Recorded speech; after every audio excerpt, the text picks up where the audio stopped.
Vamos a hablar sobre la lectura activa y la lectura pasiva a la luz de la teoría de Roman Ingarden, el filósofo polaco. Todo esto a razón del taller de lectura y escritura de textos académicos para poder comprender cuáles son los diferentes roles de la lectura activa y pasiva. Para Ingarden, en su texto La comprensión de la obra de arte literaria, hay que hacer una aclaración, comprensión con una H en el medio, que implica la captación esencial del objeto.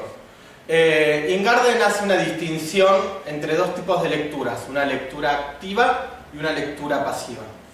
Las diferencias que aparecen entre estas lecturas en su texto no son tan claras y él mismo así lo manifiesta. Las razones de esto se dan porque, en un primer momento, en los dos tipos de lecturas, tanto en la activa como en la pasiva, se produce un acto, que es el de leer. ¿Qué significa el acto de lectura o qué es leer? La lectura para Ingarden es la reconstrucción intencional de las objetividades proyectadas.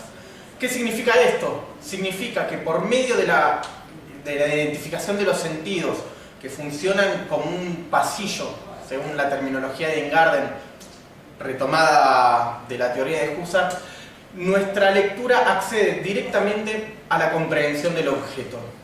Por lo tanto, leer implica entender las unidades semánticas. ¿Cuáles son las unidades semánticas para Ingarden? Básicamente tenemos a las palabras, las oraciones, los complejos y estructuras de oraciones. Todo esto conforma la construcción de un texto. Por lo tanto, la lectura activa y la lectura pasiva implicará diferentes modos de acceder a estos textos construidos. Si decimos entonces que la lectura es una actividad, que la lectura es acción, la lectura, por lo tanto, no es mera receptividad. La lectura es un proceso que implica una acción absolutamente presente del lector. ¿Qué características tiene la lectura pasiva?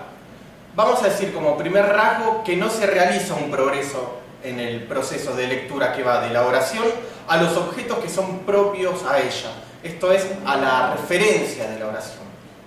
Por lo tanto, como segundo rasgo, va a decir Ingarden que no hay una comunicación efectiva, esto es, que no se realiza una correcta, una apropiada aprehensión de los objetos que propone la oración.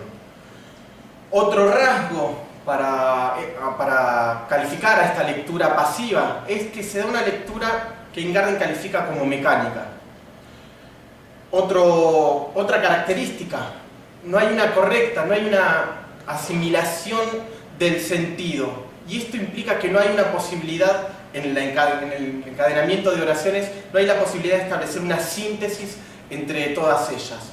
Por lo tanto, un lector que realiza una lectura pasiva seguramente sea incapaz de realizar un correcto resumen, porque no ha podido aprender los objetos que las oraciones demarcan. ¿Qué es la lectura activa entonces? Esta otra parte del proceso. Para Ingarden, para aprender los objetos que el texto nos menciona, tenemos que cumplir con una serie de actos interrelacionados. Así, la lectura activa es un proceso sumamente complejo.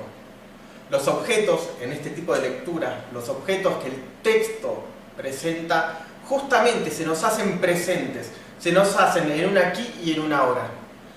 Así, de este modo, la lectura, que es una lectura que actualiza, refleja y muestra una actitud co-creativa por parte del lector. Es el lector el que crea y recrea los objetos que el mismo texto nos hace presentes. Con esto finalizamos el video tutorial sobre los conceptos de lectura activa y lectura pasiva del teórico polaco Roman Ingarden. A continuación, deberán realizar las actividades que aparecen en el aula virtual.